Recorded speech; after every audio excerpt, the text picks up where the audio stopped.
Hello, everyone. Happy Thursday. For those of you who are joining us for the first time, my name is Morgan Heinrich. I'm the Director of Marketing at Legacy Purchasing Group. Thank you for joining us today for our Do Good Business mini-series. We are so excited for this one today. This is for the entrepreneurs, the small business owners, the people who are looking for advising and funding. So we are so excited to have Holly on our show today. So I wanted to welcome her on. Hi, Holly. How are you? Hi. I appreciate you joining us today. I mean, we are so excited about this. When we heard you speak the first time, we were just so thrilled. This is a great topic for our audience. So Holly is with the PeopleFund. Holly, can you tell us a little bit about yourself? Absolutely. So I am an economic development officer for PeopleFund, and PeopleFund is a CDFI, which is a lender that focuses on providing responsible lending to those outside of the financial mainstream. So women, minorities, veterans, and CDFI stands for Community Development Financial Institution. Everyone always asks, and this is something that as a business owner, prior to taking this role, I didn't know existed. So when I learned about it, I felt like it was my job to go out and share with the world that we're out here. Yeah, which I think is so amazing that, I mean, with the funding that you guys provide, that is to those unique groups that usually don't have access to it or find it hard to get, especially now with the entrepreneur group growth after COVID. This is so exciting and planning for growth. So thank you so much for joining us today. Absolutely. I'm always happy to share the message. Thank you. Okay, so let's dive right into it. So let's start at the beginning. So someone has an idea, they're ready to talk about business. And sorry, really quick, I wanted to say, anybody joining us today, thank you for the likes, the comments. When you join, please comment and ask any questions if you have any questions. So we'll answer them at the end. Okay, so sorry, start over. So what is the first thing that you tell or ask entrepreneurs when they are at the very first stage of starting their business?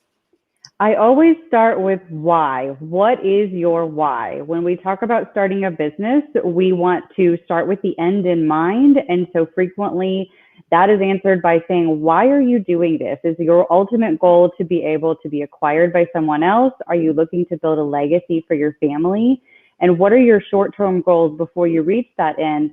Why are you doing this? Because running a business is really hard, and learning all of the things it takes to do it is really hard.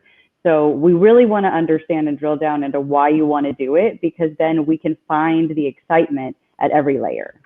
Yeah. And so how long is this conversation? Do people have it on the top of their heads, or do you really have to drill down and dig into the reason?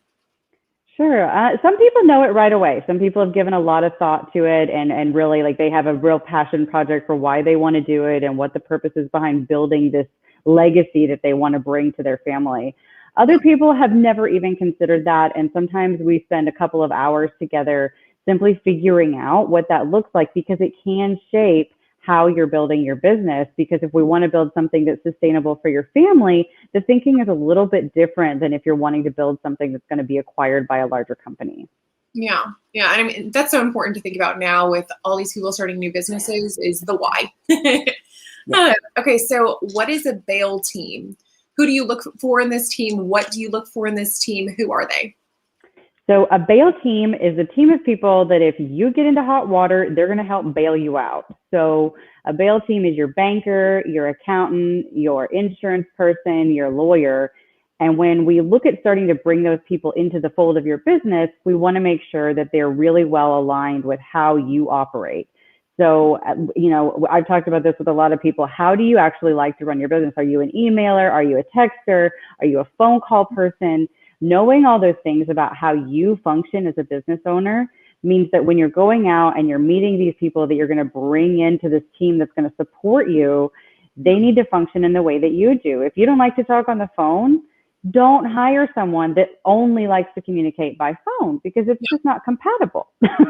No, I mean, I completely agree with that. That is such a great point to keep in mind, because it's something that could be over email, but if you prefer talking it out every time, that's the way you like to work. It is. And when that's misaligned, it just makes it harder than it needs to be. Yeah, I bet. And so what role does trust play in these players? So the people that you're going to bring into the circle, they may not be people that you interact with all the time, because you're not always going to be in trouble. You're going to have long periods of doing business well, nothing's going to go wrong, but they're all people that you want to be able to lean on. So a lot of times when I tell people, don't bring in people that are in your inner circle personally. because they need to be people that are maybe slightly removed so that you don't have to worry about going to them when something is wrong. But you need to have that built-in trust that you've already vetted who they are before you're in trouble. You don't want to be looking for help while you're in crisis mode. You want to make those decisions when you're super clear-headed and you're not thinking about being in trouble or something is wrong. We want to go into it and we want to interview all these different people because you're paying them your hard-earned money that you're working so hard to build your business to provide.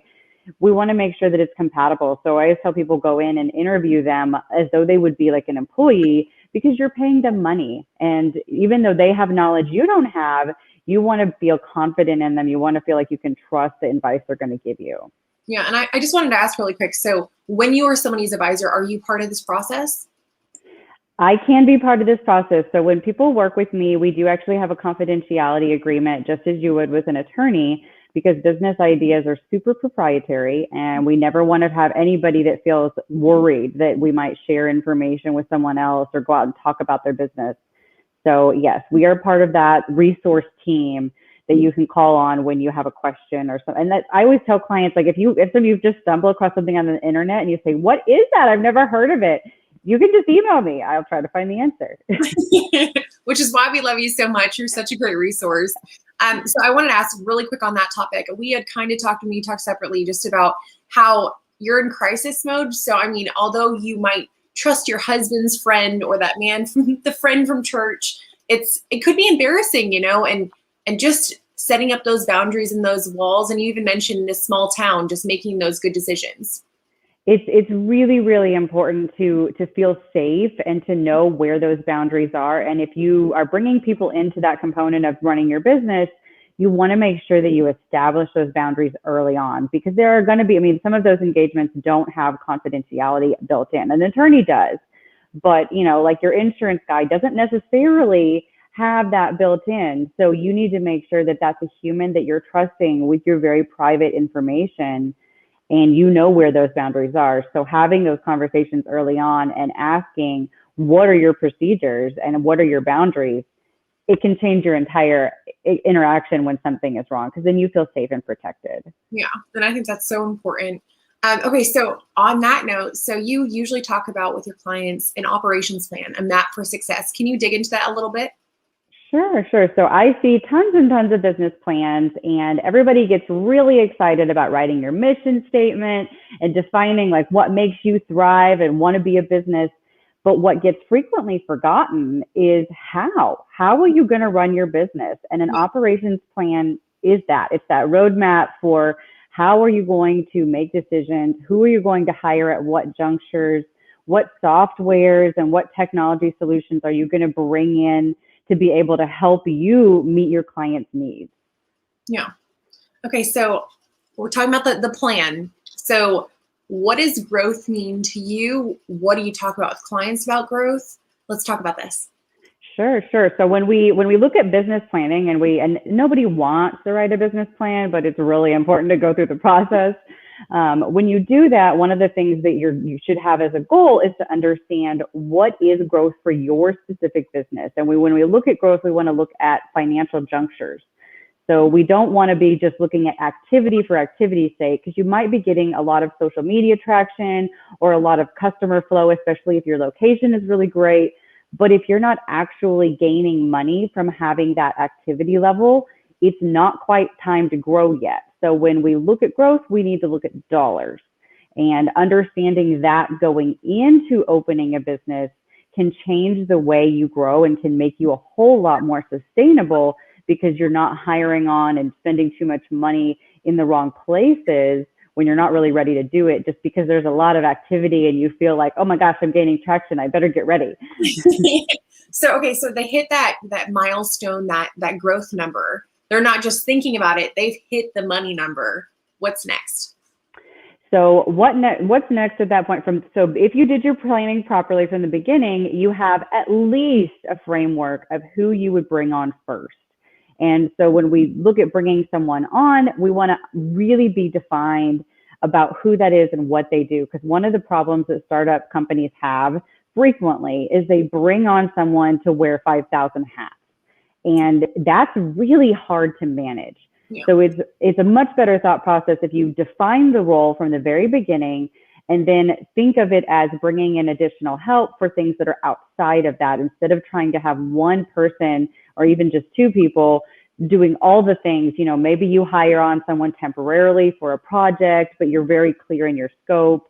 Maybe you bring on outside help in the form of an executive assistant temporarily, that sort of thing, where you're really allocating your resources to be productive instead of just bringing in manpower, because that's a different kind of thinking. Yeah.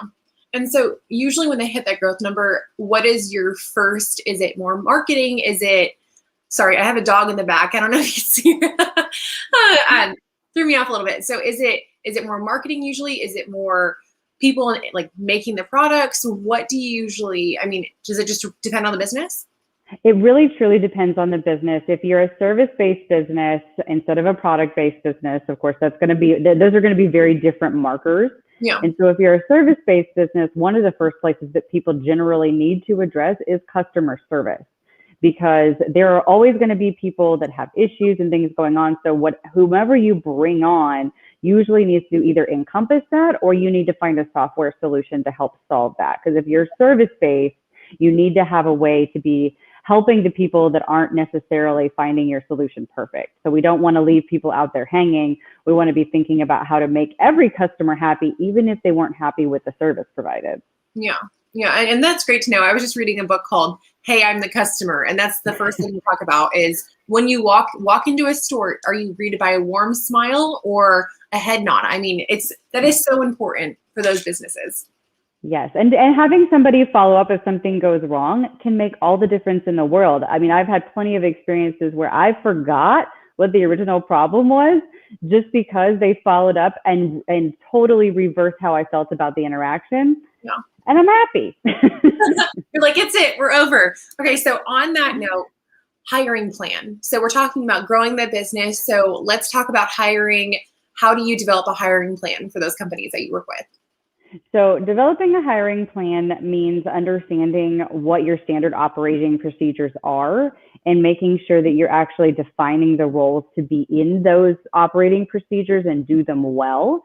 Okay. Because it frequently happens that people just panic. They're like, oh my God, we grew, I wasn't ready, and so they bring people on just in a panic mode, but the roles are really undefined. They might have a title, but they don't really have role definition.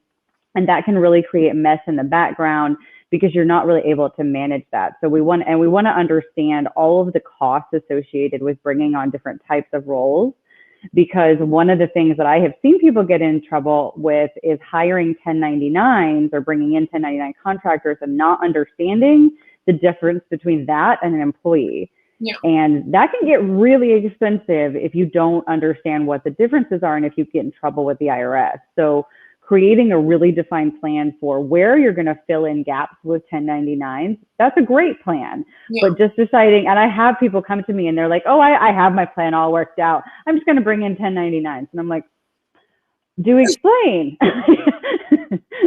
Because that's almost never works, because if you're only bringing on 1099s, you're not allowed to set their schedule. And that's one of the defining differences. And so understanding what all the rules are about employment going into it will make you make healthy decisions. Yeah. Oh, and that's so good to know, is just why not to do it. So you're talking about hiring internally versus outsourcing. What are the triggers to determine the two? So one of the biggest triggers is this an ongoing situation? Like, is this a role that's going to carry on for the next 2 to 5 years? If that's the case, then that's a good place to consider developing a role. If it's something that's a short-term project, like maybe you got hired on by a company to execute some big event or fulfill some giant order or something where it's, 3 to 6 months, that's probably not a good place to bring on a full-time employee, because in the end, you might have to release them if you're not able to sustain the salary you promised. Yeah. Okay. That's great to know. I mean, are there specific roles that you recommend normally outsourcing? A lot of admin help can be outsourced early on, and just hiring on people to do small projects. Because one of the first things I hear people tell me, oh, I'm gonna hire an EA.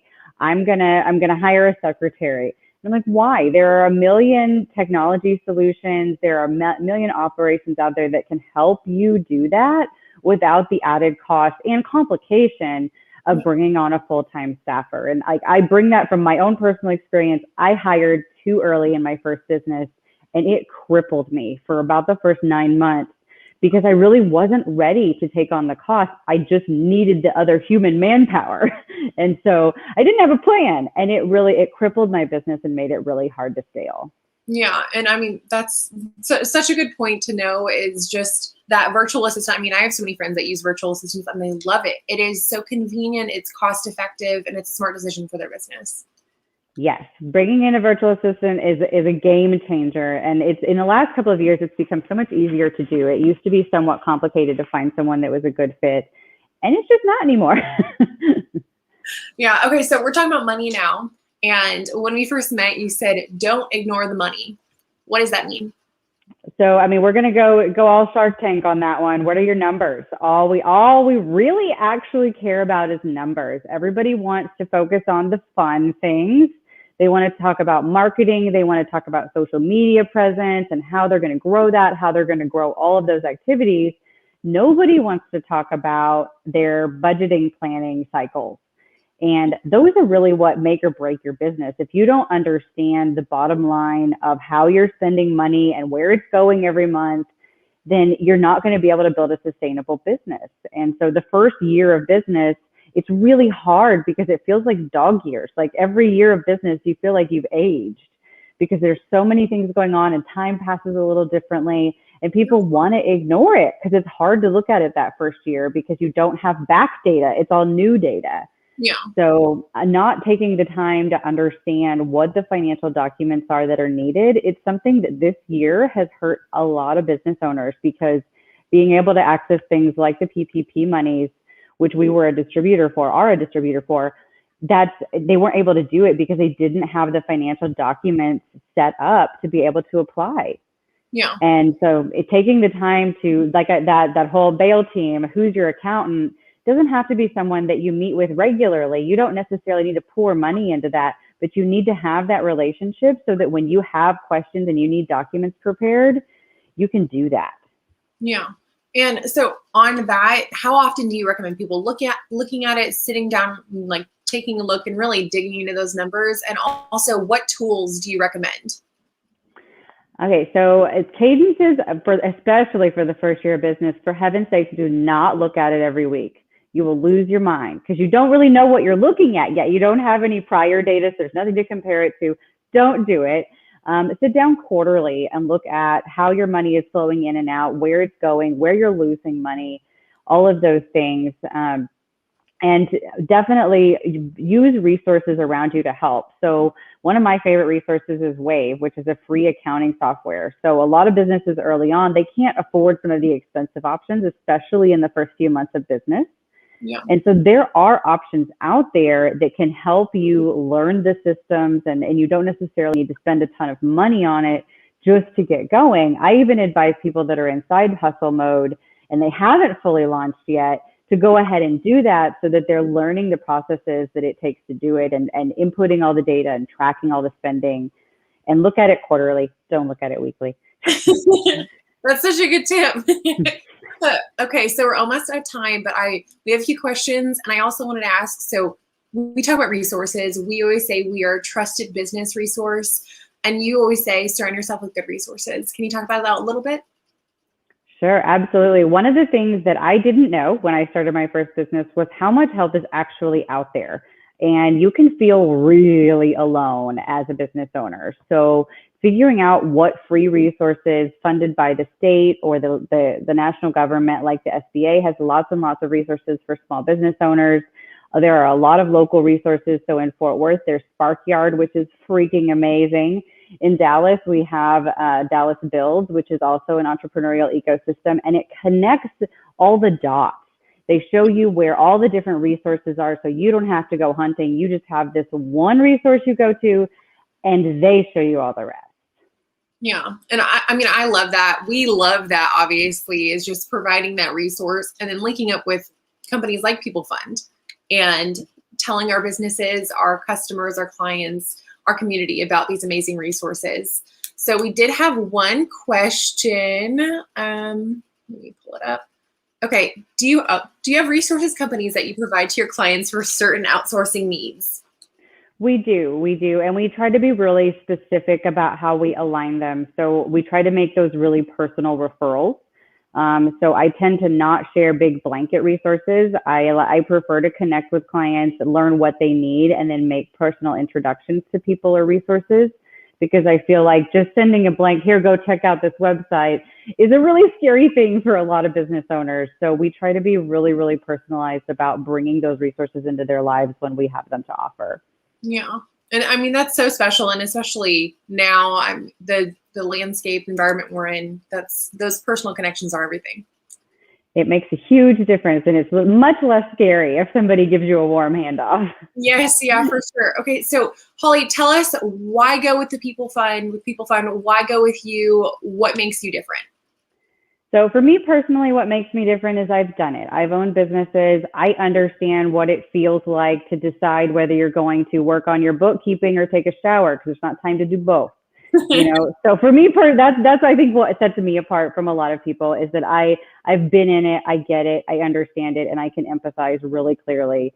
PeopleFund is such a really interesting resource for people in startup mode or that are economically disadvantaged, because it's funding that otherwise wouldn't be available. So for me personally, I went to a big bank my first year in business. I needed an amount of money to be able to scale. I had already dumped my savings into my business, didn't have the cash flow for myself. They literally laughed at me. So finding a resource that not only we're not going to laugh at you, we're going to figure out how to find the appropriate type of funding for your business so that you can do what you need to do to run a successful business. Yeah, and I think that this was probably one of the most empowering things when we talked to you originally, is that you come with it. So it's not just, here's a check, good luck. It is your business expertise. I mean, you've personally been in the trenches, and you get to walk side by side and be that resource to that struggling business owner or the business owner who's growing and is really seeing those numbers, because you guys work with companies of all sizes, correct? Correct. And our goal is, we realize that sometimes cash, that ain't just the answer. Sometimes you need a hand to hold to say, here, let me help you figure out how to spend it well, because you're overwhelmed. Okay, Holly, thank you so much. Is there anything that I forgot to ask today? I don't think so. I think we covered it. Just my big thing is always know that there's resources out there, and don't be afraid to ask them for help. Okay. Well, thank you again. If anybody has any questions or anything, please pop them into the chat. Holly is friends with us on all our social media platforms, and if she doesn't see it, we will send it her way. I provided all the links, and you could visit our website or our social media channels with additional links on PeopleFund and Holly. Thank you again for watching today, and thank you, Holly, for joining us. Thanks, everyone. Bye.